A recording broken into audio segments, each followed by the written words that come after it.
You know, when I first started my career, I thought you had to build the system and then you could set aims.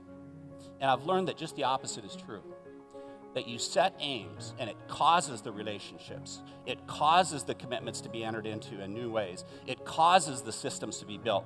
You've heard us use the example over and over of President Kennedy said in the early 60s, we're going to put a man on the moon and return him safely to Earth before this decade is out. That's what we're talking about. You set an aim, and through that aim, you build the system.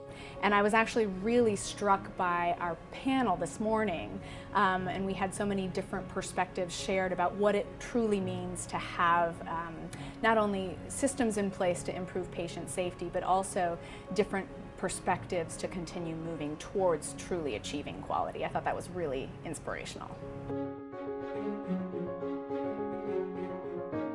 And to see the evolution from when this work really began in 2011 in many of the key programs today, and the depth, the serious commitment that these partnerships with patients and families are essential for the future of healthcare.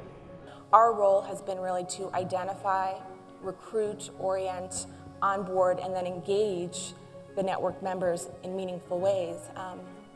And I think we've seen great impact so far, so thank you. When we combine the medical with the layman's, and I think we get the two together, I think that's when we start progressing when it comes to safety in healthcare.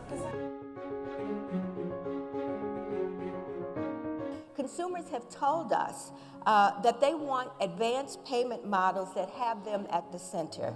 They want patient-reported outcomes, not just measures that are easy or available. They want improvement initiatives that make a difference to them, and access to their information through technology that supports their care.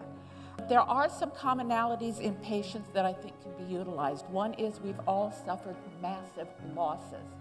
Loss of our self-identity, loss of energy, loss of time. And I think if you want to engage patients, you're going to have to give some payback. When you can engage us by our individual values, the sky is the limit from what we can do, what you can do with us. One is the continued importance of engaging patients and families in the work that we do, both in designing the work and carrying out the work, and they are key. When we succeed, they're a part of that success.